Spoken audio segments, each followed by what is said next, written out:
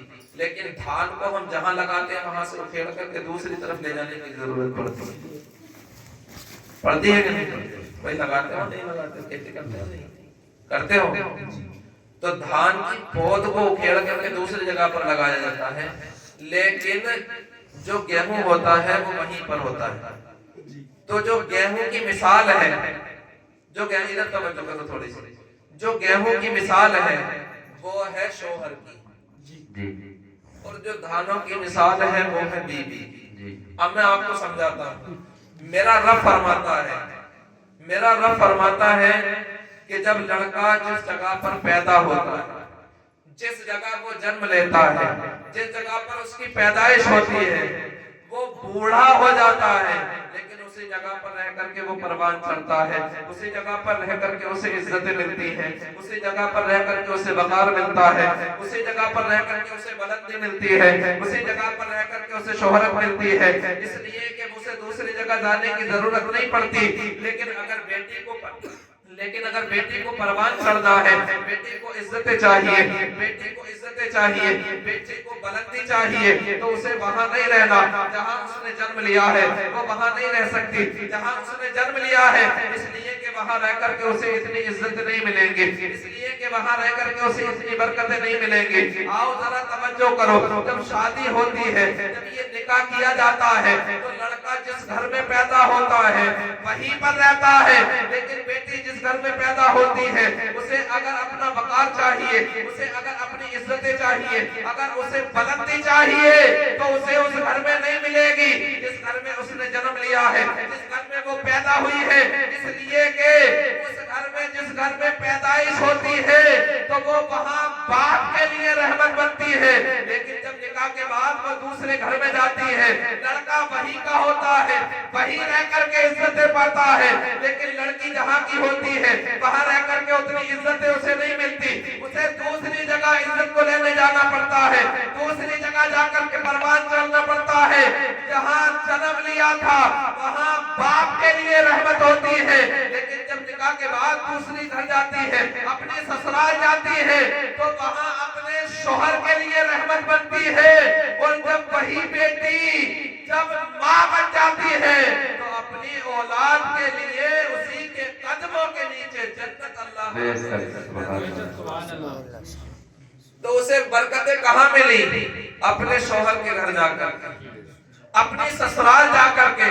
اس لیے کہ جب تک وہ ماں نہیں بنے گی اسے وہ فضیلت حاصل نہیں ہوگی جو ماں کی فضیلت ہے. اس لیے کہ میرے رسول فرماتے ہیں, میری دعا کو اللہ رب العزت, میری دعا کو پروردگار عالم قبول فرما لیتا ہے. پروردگار عالم میری دعا کو کبھی رد نہیں فرماتا, اور میرے رسول فرماتے جس طریقے سے میری امت کے حق میں میری دعا کو اللہ رد نہیں فرماتا, اسی طریقے سے والدین کی ماں کی دعا کو بھی اللہ رب العزت اس کے حق میں رد نہیں فرماتا بلکہ قبول ہی فرما لیتا.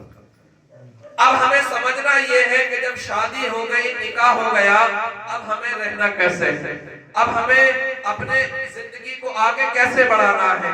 چھوٹی سی بات یہ سنیں, ہمیں اپنے زندگی کو کیسے لے کر کے چلنا ہے. لڑکا کہیں کا ہے, لڑکی کہیں کی ہے, جب دونوں کی مٹی الگ ہے, جب دونوں کی جگہ الگ ہے, جب دونوں کا گاؤں الگ ہے, تو دونوں کے مزاج میں بھی تو فرق ہوگا, دونوں کا مزاج بھی تو الگ الگ ہوگا. ہو سکتا ہے لڑکا تیز مزاج کا ہو سکتا ہے لڑکی تیز مزاج کی ہو سکتا ہے لڑکا نرم مزاج کا ہو, یا ہو سکتا ہے لڑکی نرم مزاج کی ہو. لیکن اب دونوں کو اپنے رشتے کو آگے کیسے بڑھانا ہے. اگر دونوں آپس میں لڑتے رہیں گے تو رشتہ آگے نہیں بڑھے گا. اگر دونوں اپنے اپنے مزاج میں رشتے کو چلائیں گے تو رشتہ نہیں چلے گا. اس لیے کہ اگر شوہر کی بات بیوی نہیں مانے گی اور شوہر تیز مزاج کا ہے تو رشتے میں دراریں آ جائیں گی, رشتہ بگڑ جائے گا. اور اگر بیوی تیز مزاج کی ہے اور اگر شوہر نے اس کی کوئی بات نہ مانی تب وہ اس سے لڑنا شروع کر دے گی. اب ہمیں رشتے کو کیسے چلانا ہے.